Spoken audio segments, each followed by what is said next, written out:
K2 우리가 먼저 가져갑니다. 페루 돈다 털어 K2 수백 대 싹 쓸어 난리난 한국 방산업계. 비싸다며 가격 논쟁하던 전유럽, 특히 폴란드 난리난 상황 디귿디귿. 성능 개량형 모델인 KEPL 프로젝트의 핵심은 현대로템, 기술 이전과 폴란드 솔루션을 사용하는 것이다. 서준모 현대로템 유럽방산법 인장, 상무, 은 3일, 현지 시간, 폴란드 매체 MILMAG과의 인터뷰를 통해 이같이 밝혔다. K2 전차를 폴란드와 공동 생산 시 폴란드 장비와 통합해 장비 조달 과정의 최소 50%를 폴란드 방위산업에서 수행하게 한다는 것이다. 폴란드는 해외 도입 물자의 50%를 폴란드 국내에서 생산해야 하는 정책을 갖고 있다. 서 법인장은 폴란드형 K2 전차 공동 생산에 대해 현대로템의 기술 이전과 폴란드 방산업체의 KEPL 전차 500대 생산은 폴란드 솔루션을 사용하는 것이 핵심이 될 것이라며 최첨단 생산 라인과 전문 인력 덕분에 시스템 통합업체가 될 폴란드 공장은 탱크 생산에 최적화된 역량을 창출할 것이라고 말했다. 이어 현대로템은 최대한 빠른 시일 내에 폴란드 내 생산과 서비스 역량을 발전시키기 위해 최선의 노력을 다할 것이라며 폴란드 국영 방산업체 PGZ는 KEPL급 전차 유럽 생산기지와 서비스 센터 역할을 할 것이라고 덧붙였다. 서 법인장은 현재 KEPL 전차에 폴란드 솔루션을 적용하기 위해 기술 협의를 진행 중이라고 밝혔다.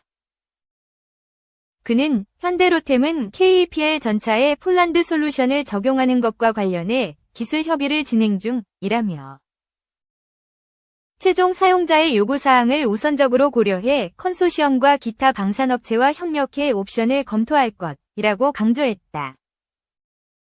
또한 현대로템은 KEPL 프로젝트를 계기로 전차 생산과 유지보수 분야, 주요 부품 핵심 기술에 중점을 두고 폴란드 방산업체와의 협력을 점차 확대해 나갈 예정이라고 전했다. 현대로템은 K2가 폴란드군이 사용하는 다른 전차와의 상호 운용성을 보장하기 위해 모든 노력을 기울이고 있다. 서 법인장은 폴란드 전투 관리 시스템을 K2 전차를 폴란드 현지용으로 만든 K2 게필러와 통합해 군대의 요구사항을 충족했다. 현대로템은 폴란드군이 사용하는 통신 시스템을 전차에 설치해 시스템 호환성에 문제가 없음을 보장하고 성능 개량형 모델 KEPL 전차는 한국형 탄약 외에 독일이나 미국 등의 국가의 표준 나토 탄약도 사용할 수 있도록 개조됐다고 밝혔다. 폴란드는 한국의 폴란드산 무기 수출도 바라고 있다. 파베우 베이다 폴란드 국방부 차관은 최근 폴란드 국방부 고위급 인사들과의 방한에서 자국의 레이더와 박격포, 대공방어 체계 등의 한국 수출을 희망했다. 파베우 베이다 차관은 한국의 레이더, 박격포 체계, ZSSW-30 포탑, 휴대용 방공 시스템 피오런 맨페즈 등 여러 폴란드 생산 제품의 수출을 제안했다며 한국에서 폴란드산 시스템을 획득해 양국 협력으로 군사장비 통합을 고려하기를 바란다고 강조했다. 현대로템은 지난 2022년 7월 폴란드 군비청과 총 1000대의 K2 전차 수출 기본계약을 체결했다. 이어 같은 해 8월 180대를 납품하는 1차 실행 계약을 맺었다. 2차 계약으로 K2 잔여 물량 820대 규모 수출을 추진하고 있다. 지난 4월 말 기준으로 KEGF 46대를 인도했고 내년 말까지 180대를 납품할 예정이다. 2. 중국 견제하는 이유 알겠지? 미 국방부. 중 핵탄두 숫자 공개했다는데. 중국이 보유하고 있는 핵탄두가 600개가 넘는다고 미국 국방부가 밝혔다. 18일 현지 시간 미 국방부는 2024년 중국 군사력 보고서를 공개해 중국이 2030년까지 1000개가 넘는 핵탄두를 보유하고 적어도 2035년까지는 핵전력을 계속 확대할 것이라고 전망했다. 국방부는 매년 중국 군사력 보고서를 발표하는데 지난해에는 중국이 2023년 5월 기준 핵탄두를 500개 이상 보유했다고 평가했다. 미 국방부는 중국군의 현대화가 모든 영역에서 진행되고 있다고 평가했다. 중국은 세계 최고의 극초음속 미사일을 보유하고 있으며 지난 20년간 핵탄두를 탑재한 극초음속 미사일 개발에 진전을 이뤘다고 밝혔다. 중국 로켓군은 대륙간 탄도미사일을 비롯해 새로운 미사일을 계속 개발하고 있다고 덧붙였다. 중국 공군은 무인항공체계의 현대화와 현지화 측면에서 미국의 수준에 빠르게 접근하고 있다고 국방부는 평가했다. 중국의 육군 규모를 예비군과 중군사조직까지 포함해 약 300만 명으로 추산했다. 해군은 370척이 넘는 함정과 잠수함을 보유해 세계 최대 규모이며 2025년 395척, 2030년 435척으로 확대할 것으로 예상했다. 공군과 해군이 함께 3,150대가 넘는 항공기, 훈련기나 무인기 제외를 보유했는데 이는 인도-태평양에서 최대 규모이며 세계 3위다. 미 국방부는 중국이 공식 발표하는 국방 예산보다 40-90%를 더 쓰는 것으로 보인다며 2024년 총 국방 지출을 3,300억 4,500억 달러, 약 480조 654조 원로 추산했다.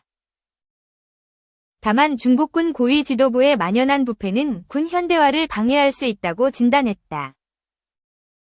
중국은 지난해 하반기에만 리쌍푸 국방부장과 리위차오 로켓군 사령관 등 최소 15명이 군 고위급과 방위산업 경영자를 부패 혐의로 숙청했다고 미 국방부는 밝혔다. 한편 미 국방부는 중국이 북한 러시아와 협력하면서도 북러 군사 협력 강화에 대해 공개적으로는 거리를 두고 있다고 평가했다. 이는 중국이 북러 협력에 연관될 경우 중국이 원하는 책임 있는 대국으로서의 평판이 훼손될 위험이 있다고 판단하기 때문인 것 같다고 분석했다. 3. 트럼프 귀환 앞둔 미. 파산 공세, 중 인터넷 공유기 판매 금지 검토. 도널드 트럼프 미국 대통령 취임을 한 달 앞두고 미국 정부가 대중국 견제 고삐를 바짝 쥐는 모양새다. 연방정부는 중국 인터넷 공유기의 사이버 공격 연관성 여부를 조사하며 판매 금지를 검토하고 흑연 생산 업체들은 중국의 920%의 반덤핑 관세 부과를 요구하고 나섰다. 국방부는 중국 핵탄두가 600개에 달한다는 보고서를 발표하며 경고의 메시지를 내놓았다. 이에 중국도 엔비디아에 대한 반독점법 위반 혐의 조사, 중국산 갈륨 등 4대 희귀금속의 대미 수출 금지 등으로 맞불을 놓으며 미중 갈등은 갈수록 증폭될 것으로 전망된다. 월스트리트저널 WSJ은 18일 현지 시간 소식통을 인용해 미 당국이 중국 인터넷 공유기 업체 TP-링크의 제품이 사이버 공격과 관련이 있는지 여부를 조사하고 있고 미국 내 판매 금지도 검토하고 있다고 보도했다. 상무부, 국방부, 법무부가 조사에 나섰고 상무부는 소환장도 발부한 상태다. WSJ는 만약 판매가 금지되면 2019년 트럼프가 화웨이 장비를 퇴출시킨 후 최대 규모의 중국 통신 장비 금지 사례가 될 것이라고 평가했다. TP-링크는 미국 가정용 및 소규모 오피스 인터넷 공유기 시장에서 점유율 64.9%, 4분기 현재를 차지한다. 일반 가정뿐만 아니라 국방부 항공우주국 마약단속국 등 연방정부에서도 TP-링크 제품을 사용 중이다. 10월 마이크로소프트는 중국 해킹그룹이 대규모 사이버 공격을 하는데 TP-링크 공유기가 활용됐다고 분석했고 이보다 앞선 8월 미 하원 중국 공산당 특위도 상무장관의 TP-링크가 보안 취약성을 드러내고 있다며 조사를 촉구했다. 이런 가운데 미국 흑연 생산 업체를 대표하는 활성양극재 생산자협회는 이날 미 상무부 국제무역위원회 등에 중국 업체에 대한 반덤핑 조사를 해달라고 청원서를 제출했다. 블룸버그 통신에 따르면 이 단체는 중국 업체들이 자국 정부로부터 막대한 보조금을 받아 흑연을 저가해 생산 수출하고 있다며 최대 920%의 반덤핑 관세가 부과돼야 한다고 주장했다. 블룸버그는 높은 관세를 예고한 트럼프 취임을 앞둔 가운데 미중 간 위험한 갈등이 일어날 수 있다는 초기 징후라고 짚었다.